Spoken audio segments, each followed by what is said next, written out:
What's up everyone, welcome to today's video. Welcome to the Video Game Fight School channel. Thank you very much for tuning in. So one reason I'm really gracious with developers whenever their video game doesn't land on their feet is because usually a lot of devs face struggles. Software development is a mess. Any software that you buy will more than likely find a way to give you a little bit of a hassle. Game development is not exclusive. If nothing, game development has more potential to have a lot of issues arise.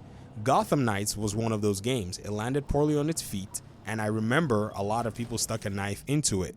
There was, however, a lot of conversation that still went on regarding the way games are released, the way games could be optimized, and while that conversation was happening, Gotham Knights has gotten a lot of tweaks that has the game performing much better than it did at launch. Now, this is on the high-end side in terms of performance metrics and benchmarks, and so we're going to look at it in a very brief overview. I remember when the game first came out, somebody did a test and ran the game on their RTX 4090 build, and they realized that the game could not even hold 60 FPS when you turned all the settings up and when you actually fired up ray tracing and such, and the game was having a lot of issues. Ray tracing right now is actually decent, and I haven't necessarily tried it, but that test was very strong on my mind, but I wanted to make sure that I could replicate some of the conditions, at least on the preliminary side, eventually maybe moving into ray tracing, to figure out how this game was going to perform at this point in time. Fortunately, I was able to get myself an RTX 4090 without dealing with scalpers and going ahead to test it, and I can tell you that the game is running very well, especially right now. Seeing that Callisto Protocol also had its own performance bugs on the day one launch, you can already see that it appears to be there might be some kind of an issue that goes on with Unreal Engine games, maybe. But it goes without saying that usually a lot of these games eventually get worked on in order for them to be able to suit the general audience who's playing them. The console versions also have gotten an uplift.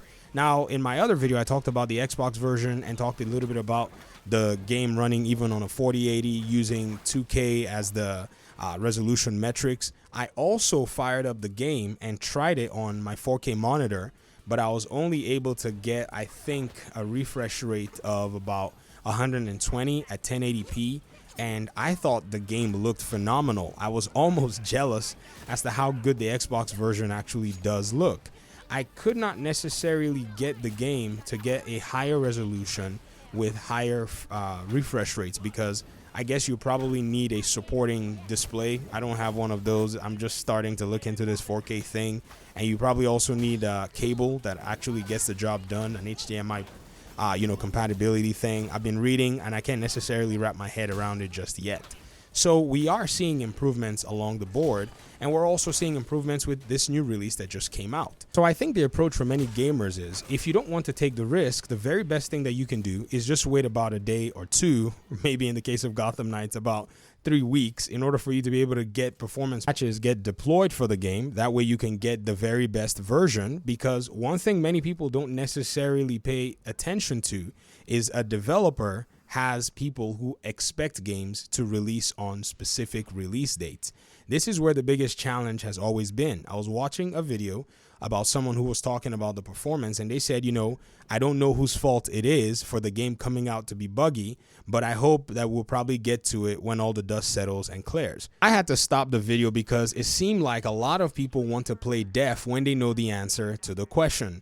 The answer to the question is the publisher is ultimately responsible for the release of the game. If the publisher does not allow for the game to be delayed to get its fine-tuning, the developers have no choice, the employers have no choice than to release the game on the due date.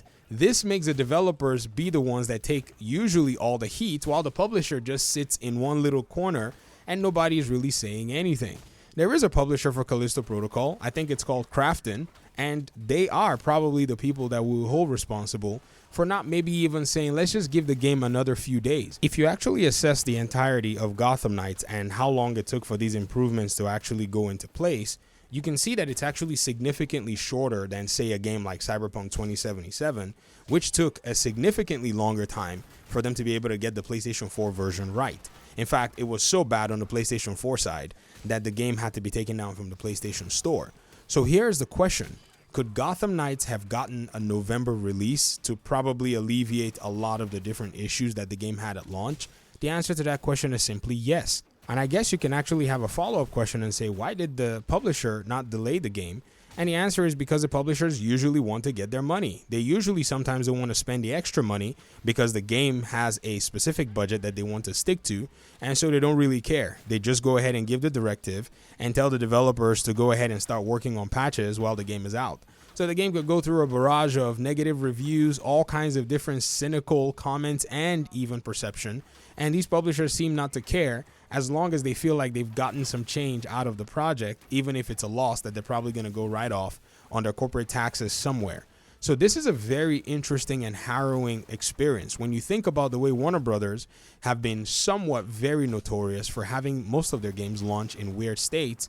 I think you eventually realize and see that your developers mostly find themselves caught between a rock and a hard place. And being employees, for the most part, they usually have to follow with what their employer has said. So Gotham Knights at release and Gotham Knights now feel and play like two different games. I think the approach of a lot of gamers needs to be one of those. Just watch, wait, see, so that you don't jump the gun and eventually look like you've basically said a whole bunch of nonsense that you probably need to retract, or maybe don't care to retract, but at the end of the day makes you look like, you probably were being petty for some reason. Because I remember a lot of people saying the developers did not know how to optimize Gotham Knights. I'm going to continue this conversation, but we're going to go into Callisto Protocol with it in a separate video. But just to update everyone here in the community regarding the Xbox version of the game, regarding the PC version on the higher end, the game is running very well. Someone also commented to me and said if I could actually test it out on the Series S. I do not have the Series S, but I did leave a link in the reply to that comment to another content creator who actually did an Xbox Series S performance discussion, not necessarily a review, but they actually showcase some of the improvements that have been made on the Series S. So check that comment if you can find it on that video, and go ahead and feel free to watch that, and you're going to see that across the board we're getting some improvements. On a PlayStation 5, I don't necessarily know what the improvements like. I've not played the game on the PS5. So if you're on the PS5, comment below. Let me know what your thoughts are surrounding the PlayStation 5 version, if you played it or if you've been recently playing it and seeing any improvements since they've been deploying more patches over the past few weeks. Thanks so much for watching the video. I really appreciate you guys' time and audience, and hopefully we'll talk pretty soon in another one. Peace out.